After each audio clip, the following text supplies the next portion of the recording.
tanghali po sa inyong lahat na mga solid Duterte supporter.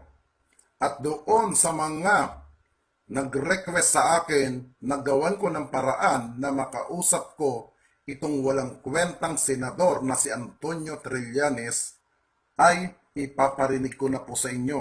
Dapat kagabi ko pa po ito na i-post, pero ang ginawa ko muna, binitin muna po kayo. Dahil pagising ko po ngayon umaga, ang dami kong natanggap na message through inbox message ko po sa akin personal account at doon sa Facebook page ko po. Ang dami pong naghahantay po nung naging usapan namin ni Senator Antonio Trillanes. O nga po pala, maghanda po kayo ng inyong papel at ballpen para po makuha niyo po ang kanyang personal number. At yung kaya po kami nabigyan ng pagkakataon na makausap ni Senator Trillanes, nag-text po ako sa kanya. At ang tinext ko po sa kanya, "Good evening, Senator Trillanes. This is Bishop Ted Bacani. May I call you now?" Kung kilala niyo si Bishop Bacani, ay kapartido po yan ng liberal. Siya po yung bishop na may mga asawa, na may kaso rin po siya na sex harassment doon sa sekretary niya. Sa Caloocan po yun.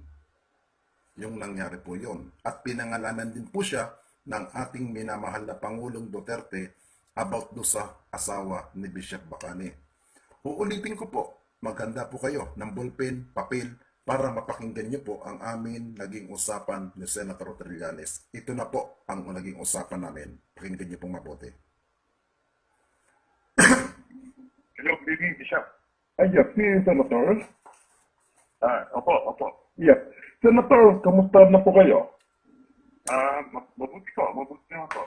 Oo, putang ina mo ka, hindi ka pa napapatay, hayop ka. Ganyan po, salamat po sa inyo. Ha? Dahil nagsasanto-santuhan ka, demonyo ka. Hindi sa'yo bagay. Opo. Ha? Mm. Hindi ka bagay, maging santo. Demonyo ka, di ba? Opo, ito po sa inyo, putang ina mo rin. Pukin ang ina mo rin. Hiki mo. Okay, baka ready na po ba kayo doon sa mga papel niyo at ballpen? Uulitin ko po ha, ito po yung bagong number ni Senator Trillanes at yung dati niyang old number po, active pa po yun, ibabanggitin ko rin po. Para dalawa ng number niya ang inyong ite-text at tatawagan. Maganda, globe number po pareho ito, 0917-52-11247. Iyan po ang bagong number niya. Uulitin ko po yung bagong number niya uli ha. Dandahan ko po uulitin ito. 0917-52-11247. At yung una pong ikinalat na kanyang cell number mula nung time ng campaign po natin, ito po yun, active pa rin po siya. Makinig pong maigi.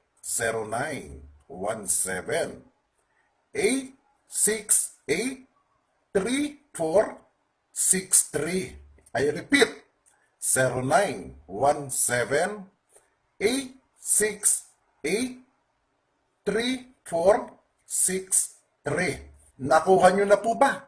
Kung nakuha nyo na po, alam nyo na po ang gagawin nyo. Bahala na po kayo kung paano nyo siya i-text, paano nyo rin siya ipaparinig sa kanya yung galit niyo po at ipaparating. Kaya nga po, doon sa mga basher ko na galit sa akin dahil minumura ko daw ang Liberal Party, ito po ang sasabihin ko po muli sa inyo. Magpakita kayo ng inyong mga muka. Hindi yung nagiging troll kayo ng LP, pero ang gamit yung mga muka ay puro animation, cartoons, aso, pusa, unggoy.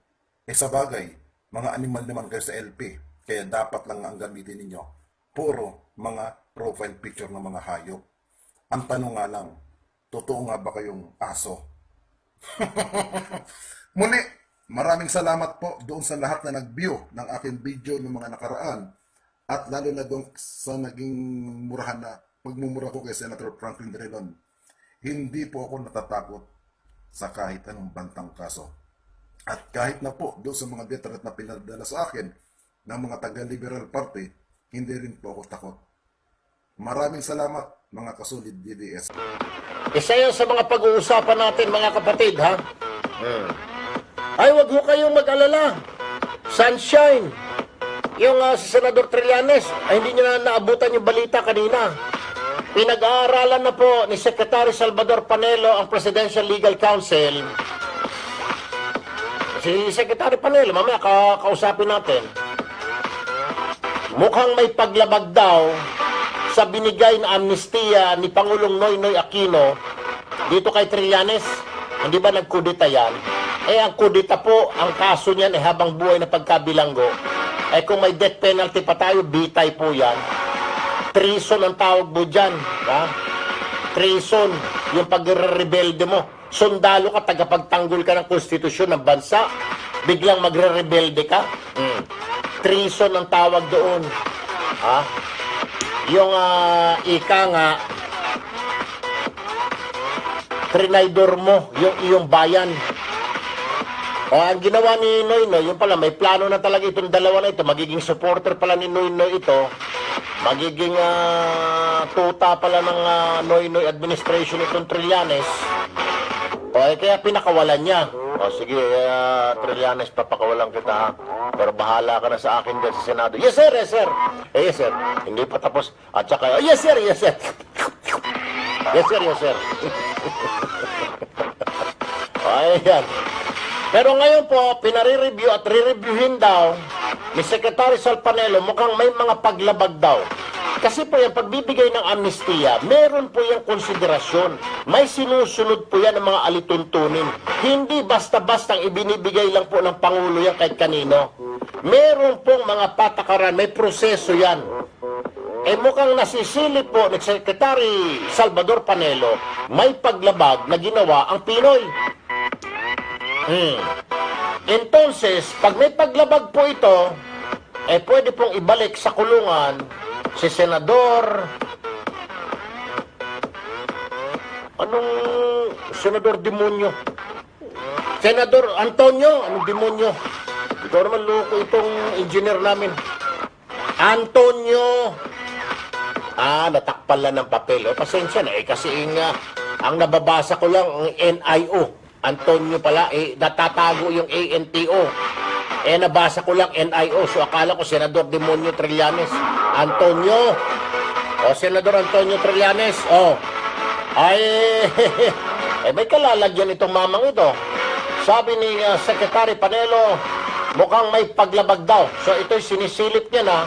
At kung may paglabag ito, pwede pong ipa-arestong muli itong si Senador Trillanes at ilagak sa kulungan.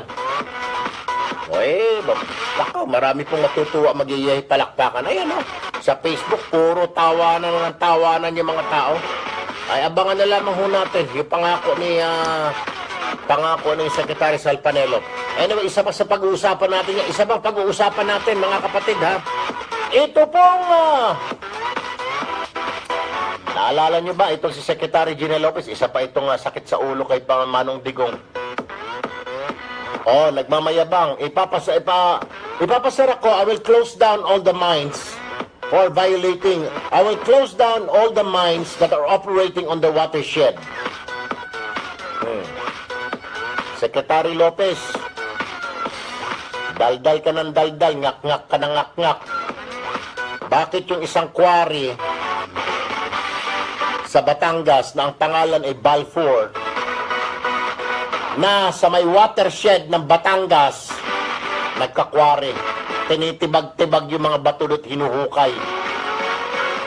Ma'am, pakisagot nga. What in the... Salita ka ng salita, sasabihin mo ng, I will have to close down everything that is close to the watershed. I will shut them down. Well then, Secretary Gina Lopez, how come the Balfour Quarry is still operating in Batangas? Secretary, pakisagot nga. Huwag mong sabihin hindi mo alam yan. Huwag mong sabihin tinatago sa iyo ni Leo Hasareno yan. Malaki po yung Balfour na yan.